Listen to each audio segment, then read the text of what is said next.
Germany का doctor C.H. स्टीमन एक विद्वान हुआ करता था। उसने लिखा था कि मनुष्य कभी मरता नहीं है।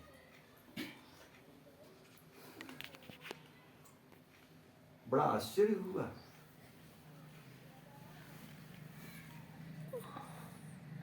उसने लिखा है, God live in heaven like a man, so he is the free from death.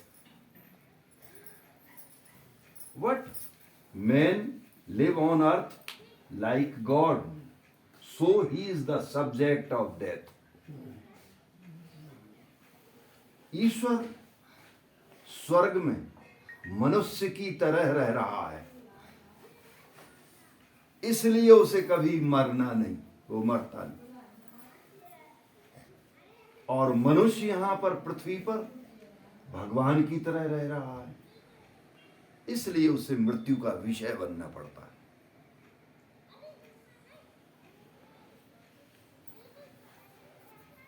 हृदय सिंधु को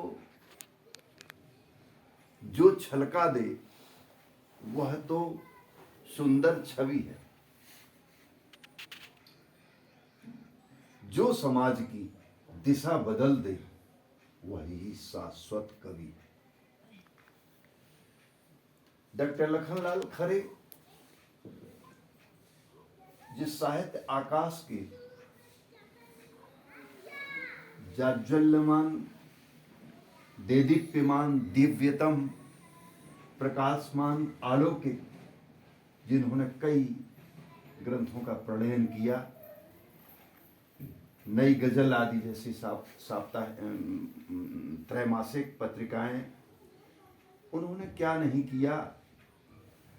ये बाद में जो उनके जब स्मृति आदि के ऊपर जो यहाँ विद्वान विराजे हैं, जो आए हैं, उनके संदर्भ में जो स्मृति ग्रंथ शीघ्रातिशीघ्र प्रकाशित होगा, ऐसे उस समय हमें जानकारी होगी। लेकिन आज हम केवल इसलिए ही आए हैं कि उनका शाश्वत देह, शाश्वत शरीर, जो वासांसि जीर्णानि यथा विहाय नवानि गृह्णाति नरोपराणि तथा शरीराणि विहाय जीर्ण्यान्यानि संयाति नवानि देहि। फटा पुराना कपड़ा हमने उसके लिए अलग कर दिया और नया धारण करता है मनुष्य। ये चोला निकाल दिया, इसका नाम ही है शरीर। और शरीर किसे कहते हैं? शीर्यति इति शरीरा, जो सड़ता रहे, गलता रहे, उसे शरीर कहते हैं। और संसृति इति संसारा, जो हमेशा संसृति रहे, चलता रहे, संसरण करता रहे, चाहे वो हमारे संस्मरणों में हो, चाहे हमारे संस्करणों में हो, चाहे हमारी किसी प्रकार की विधा के बनाने में हो, वो संसार तो हमेशा चलता ही रहेगा। लेकिन शरीर शीर्यति इति शरीरा, उनका कृतित्व और व्यक्तित्व इतना रहा जिसके संदर्भ में हम आप सब संवेदित और समेकित रूप में यहाँ उपस्थित हुए। संवेदित होना, समेकित होना इसलिए कि आत्मा सबकी एक ही है। परमात्मा, आत्मा और प्रत्यगात्मा, ये तीन है। परमात्मा वो है और प्रत्यगात्मा ये प्रकृति है। ये प्रकृति है, जो कुछ भी हमें दिखाई दे रहा है वो प्रत्यगात्मा है। और जो अदृश्य है, जिसे हम देख नहीं पा रहे, आज हमारे बीच में जैसे चिरंजीव लखनलाल जी, डॉक्टर लखनलाल जी हैं, थे और रहेंगे भी। कृतित्व और व्यक्तित्व से मनुष्य महान बनता है, आयु से नहीं। एक तो होता है ज्ञान वय, एक होता है वयोवृद्ध, एक होता है ज्ञान वृद्ध। वयोवृद्ध भी इसलिए कि 70 वसंत उन्होंने अच्छे आराम से देखे थे, कोई दिक्कत नहीं। और ज्ञानवृद्ध इसलिए कि उन्होंने न जाने कितनी कृतियां लिखी। प्रोत्तुंग संचालन की विधा तो उनकी अद्वितीय थी, जिसका कायल हम आपका जो यहाँ पर एक से एक सभी विद्वान विराजे, जिन्होंने कई ग्रंथ लिखे हैं, पुस्तकें लिखी हैं, कविताओं की लिखी हैं, ऐसे विद्वान जिसके संदर्भ में जिनके यदि वो नहीं होते तो हम लोग आते क्यों। इससे ये निश्चित हो रहा है कि वो थे, हैं और रहेंगे भी। हम आप उनके जो हमारा मर्त्यलोक है, जिसका हमारा नियम शाश्वत है, उसको चलाने के लिए हमें ये सब कुछ करना ही पड़ेगा और करना होगा ही। क्यों कहते हैं कि ऊपर स्वर्ग है, वहां देवता है, वो भी अमर्त्य है। कहते हैं उनके लिए अमृत पियाए हैं, पीयूष मिलता है उन्हें। और नीचे नागलोक है, नीचे वालों के लिए भी अमृत पिया है उन्होंने, इसलिए वो भी अमर हैं, ये भी अमर हैं।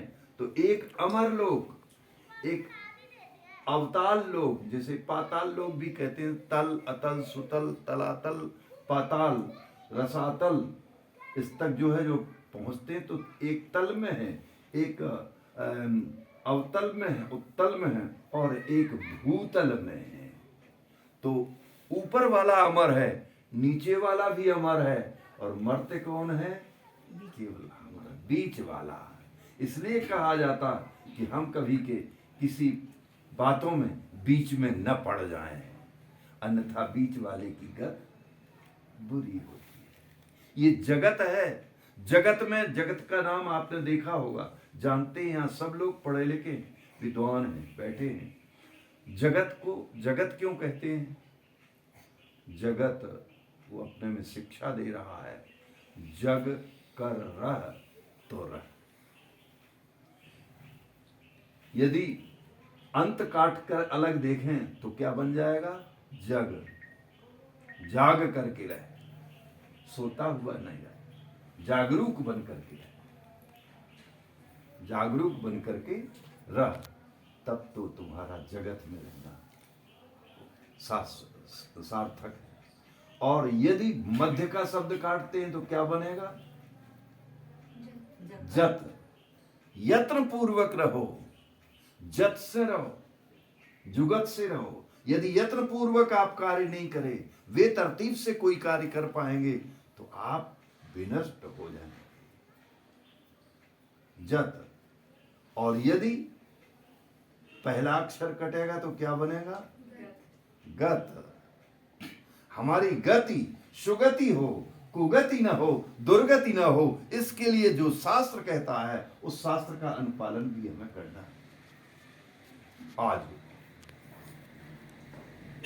नियम है मलिन षोडशी, मध्यम षोडशी और उत्तम षोडशी। ये तीन चरणों में हमें गुजरना पड़ता है। जब हम प्रयाण करता है हमारा जो भी प्रेमी है और जिससे हम प्रेम करते हैं और जो हमसे कभी प्रेम करता था, ऐसे जीव के लिए वो अपना था, अपना है, अपना रहेगा, और हम आप सब उसके अपने ही रहेंगे। और आज हमें बैठ करके जिनके संदर्भ में ये कर रहे हैं, तो हमें मलिन षोडशी करना है। मलिन षोडशी में 16 पिंड दिए जाते हैं।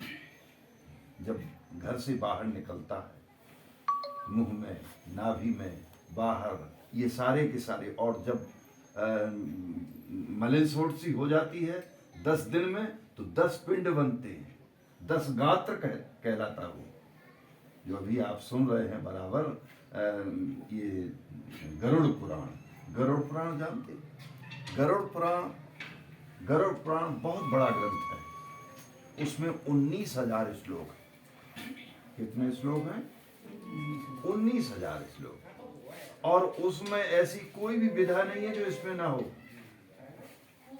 लेकिन ये अधिकांश हमें मृत्यु के बाद में कहने का है तो 19,000 वाला ग्रंथ यहाँ हो नहीं पाएगा। इसलिए जयपुर के एक बेड़ी राम नाम के एक पंडित ने एक छोटा सा ग्रंथ जो आपके सामने है, जिसमें लगभग 2900 लगभग 3000 श्लोक हैं, 17 अध्याय हैं, 17 ही है ना, 16 अध्याय हैं, एक तो उसका महात्मा का, तो उसके लिए जो है तो उन्होंने ही लिखा है। इसमें मनुष्य का जन्म क्यों होता है, विभु कैसे जो है अर्भक हो गया, गर्भक हो गया, जिसे हम गर्भक कहते हैं, कैसे विभु अब अभ्रक बन गया, गभुआरा जो शब्द आता है, और फिर जब आता है तो शिशु, शिशु के बाद फिर कुमार, पौगंड आदि जो इसकी अवस्थाएं हैं वो, और फिर जब रहता है तो उसके क्रियाकलाप आदि के ऊपर प्रकाश डाला गया है, कैसे रहना चाहिए। अदत्त दानम च भवेत् दरिद्रम, दरिद्र भावात् च करोति पापम, पापम प्रभावान नरकम प्रयान्ति पुनर्दरिद्रः पुनरेव पापी। ये जो है गरुड़ पुराण के श्लोक में हम आप सुने होंगे, भाषाओं में देखते हैं। तो ये हमारे बीच का काम, इसलिए वहाँ मध्यम षोडशी में भी 16 पिंड हम दिया करते हैं, उत्तम षोडशी में भी हमें 16 पिंडों का विधान है, जो हमारा वार्षिक कृत्य होता है। क्योंकि आज समय की कमी के कारण, और आज हमें जो है किसी प्रकार का जो है उपलब्धि के कारण या कुछ ऐसे जो उसमें जो है उस पूरी की पूरी विधाओं को भूल गए, लेकिन हमें उसका पालन तो करना ही होगा। यदि उसके जिस किसी भी प्रकार की जो हमारी जो है ये गति हुई है, ये गति अच्छी सुधर जाए, उसके लिए हम यहाँ पर बैठते हैं। जब गरुड़ पुराण होता है या कोई पूजन होता है तो उस समय जो है, जैसे अब जो पिंडदान की प्रक्रिया होगी, तो उस पिंडदान की प्रक्रिया में जो है ये कि हम आह्वान करेंगे मृत्यु देवता का भी, जो यमराज हैं उनको भी आह्वान करेंगे, पितर लोग भी उनका आह्वान करेंगे, और फिर उनका इस तरह से करते हैं ना।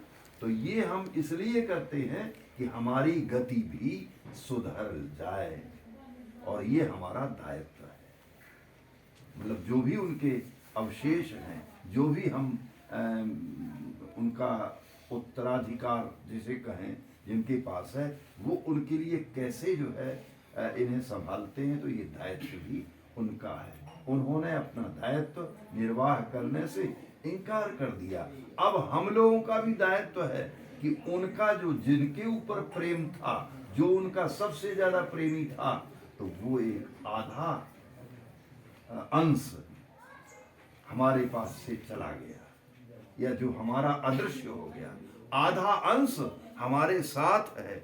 इसलिए जो भी आधा अंश है, जिसे हम भले ही माँ कहते हों, बहन कहते हों, और दादी कहते हों, कुछ भी कहते हों, तो उस आधे अंश को भी हमें संभालना है, संभाल कर के रखना है। ये दायित्व आप सब लोगों के लिए, ये मूक भाषा में इनके द्वारा जो दिया गया शब्द है, उसे भी हमें आपको सुनना है। क्योंकि यहाँ समय के अभाव में हम लोग इकट्ठे हुए हैं। हमारे जो विद्वान यहाँ कहाँ कहाँ से चल करके, झांसी से, और कहाँ शहडोल से, कहाँ जो है महोबा, कहाँ जो है टीकमगढ़ जेवरा आदि जो कुछ भी जहाँ से आए हैं, तो वो क्यों आते, कैसे आते, यदि वो नहीं होते, इसका ये निश्चित है कि वो हैं, थे और रहेंगे भी। लाल लाल लाल हुए होंगे, हाल रहे या बेहाल, पर लाखों में एक लाल थे, लाखों में एक लाल थे, लखन लाल से लाल, लखन लाल सा लाल दूसरा कोई नहीं रहेगा। वो वही अपना देदीप्यमान दिव्यमान कृत्य कर्तृत्व, व्यक्तित्व, कवित्व, नरत्व और हम आपका अपनत्व लिए हुए आज भी हैं, थे और रहेंगे। इन्हीं शब्दों के साथ अपनी वाणी को विराम देते हुए हम निवेदन करेंगे।